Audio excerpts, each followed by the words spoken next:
Hey everyone, thanks for joining me today. We just put in another new perennial garden and I want to take you and show you the area that we put it in was a total jungle. And if you've watched any of my videos before, you know that this is a very much of a country setting here. There's no borders, no formal here. I'm going to stand under the tree so we can have a little bit of shade. Sadly, we had to remove an old forsythia with the tractor because I could not keep the oriental bittersweet vine out of it. If you've ever seen this vine, it's kind of a love-hate thing because it has a beautiful berry which is highly poisonous, but the berry makes a great garland for the autumn time. But the vine itself is completely invasive and it will choke out big trees. It's horrible. And anyway, it's all over here on our farm and it got into this forsythia and I never could keep it out. So we just, the day we put in this new perennial garden was Labor Day, and it was so hot. It was close to 100 degrees Fahrenheit, and we started at 6:30 that morning, 6:30 a.m. And anyway, just worked throughout the day to try to get this perennial garden in. So I'm going to insert some footage of Sweet William and I and him bringing the tractor up and pulling out the forsythia and me actually planting the garden, and then I will give you a tour of all the new perennials I planted. So I hope you'll stay tuned to the end to see the tour. So I'm going to yell stop if it... Well, you'll be able to see if the ground is bulging. I mean, I'll be able to tell. I don't know. Okay. Yeah, that lever down on the bottom. Yeah, it's already down. Okay.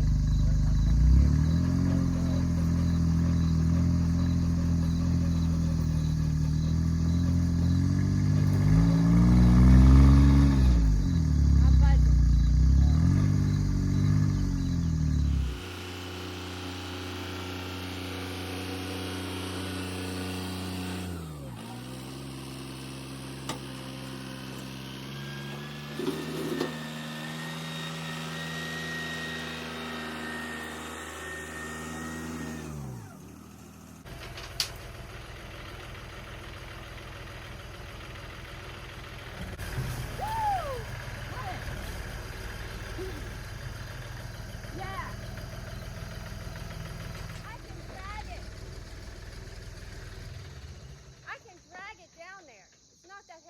Well, turn it around.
You want this hillside done or no? It's up to you if you feel safe doing I it. feel safe, but I guess since I kind of ran in there and boogered it up. Did you say you wanted to clean out around that poplar? I do. I did. Oh, good. Yeah. Oh, good. Yeah. So, Well, maybe we can cut any vines or anything this winter if it's growing up in it. 6 or 8 feet around it, all the way around. Yeah. That's a nice tree. Yeah. Yeah. All right, I'm gonna. Is this bothering you if I do it now? Not at all. Just be careful. All right.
As a point of reference, this is our driveway coming in. This is the hill that you saw Sweet William bush hogging. There's the other bed that we put in like what, a month and a half, 2 months ago.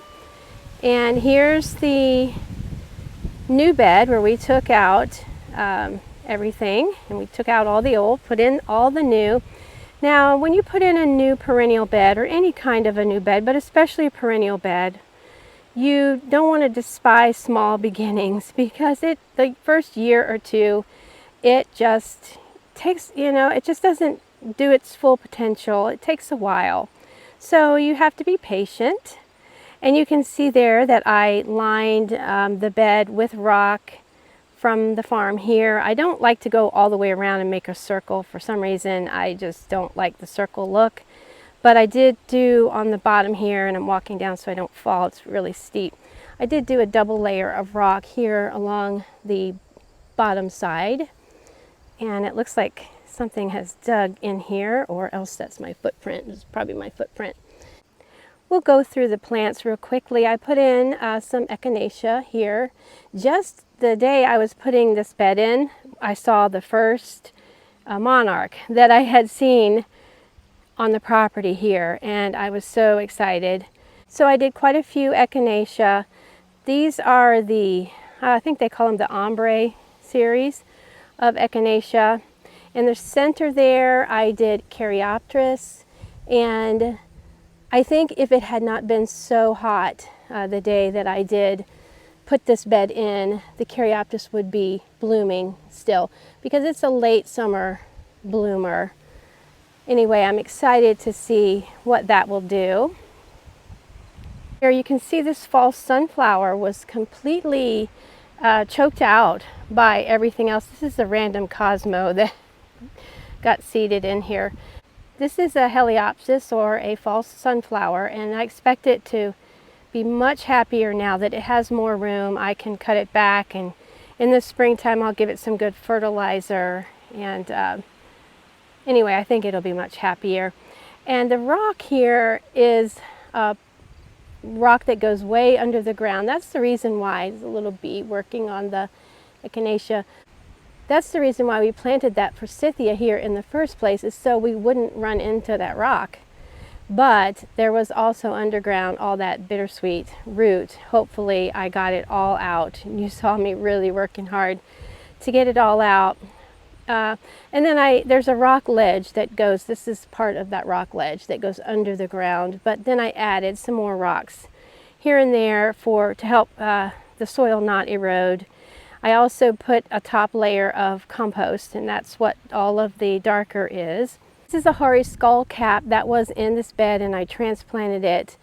It needs to be cut back now, but I want more of this. It's one of my favorite. It actually bloomed like midsummer, and then it bloomed again a little bit after that. So one of my favorite perennials. This is Liatris, Blazing Star Liatris. This will get pretty tall. So hopefully I've sited it in a spot that it can kind of show off a little bit, but it's done blooming. But you're seeing pictures of when it was in full bloom. One is called PowWow Berry Echinacea. When I saw it in the nursery, I had to have it. It's so pretty. I love that color. This is Sneezeweed here. That's more of a very late summer, almost a fall bloomer. Also known as Helenium is the botanical name. You can see the little bamboo trellis that I put there just to give it some support, and a stake in the middle because it wants to flop a little bit. And here's Baptisia that I planted early summer. It doesn't look like anything now because it's going to take it next spring. It's going to bloom. It's going to be actually late spring. It's going to be very beautiful. They grow pretty good size, Baptisia. I have 2 of those. And then this is a Gaillardia that was in here. You can see everything was really suffering because it was overcrowded. Also known as a blanket flower. And below that is butterfly weed that was suffering too because it just didn't have enough room. So this is a allium here that probably going to need to be moved. It's kind of stuck out in the middle. But I'm really happy with how this perennial bed turned out. And I'll swing around here and show you the other perennial bed. I will link the video to this when we install this bed at the end of this video. But a lot of the things have gone over now. The phlox, I've cut a lot of them back. The Monarda, bee balm, and a lot of the Echinacea has gone over now. The birds feed on the seeds, so I like to leave that for them. And then these are the random Cosmo seeds that I guess I sowed in. I just don't remember doing that, but I must have sowed Cosmo seeds like, you know, early summer in here. And so they're starting to bud up. A lot of times your Cosmo will bloom more toward the autumn time. So it's a nice, of course, summer flower, but it also wants to take off in the autumn time. And then here's more of the Echinacea. This one is continuing to bloom. The dwarf butterfly bush I cut back and it's putting on some more buds there. It did really well. This is Goldenrod here. It's a shorter variety, and the one bloom stalk I had on it, a bunny, I guess it was a bunny, came, snipped it and left it. Didn't even eat it. I was like, okay, why didn't you just eat it if you're gonna snip it off? This Liatris, this is a dwarf Liatris here that is blooming, and love that. There's a little bee. And then this penstemon was not blooming when we put in this garden. I cut it back. It had some dead old blooms on it, and I cut it back and it's reblooming. Another phlox there that's just about done, but this was just a really pretty little garden when after we put it in. Let me move away from my shadow. This Echinacea here started reblooming after it was all done, and some daylilies, some Nephofia, some straw flowers that I just needed extra. I didn't have a space for, so I put these out here, and they're a pretty red straw flower. So as we said earlier, don't despise small beginnings when you put in a new bed, especially when you put it in at 100, you know, really hot. Things get stressed. But overall, I'm so happy with how both of these beds are doing.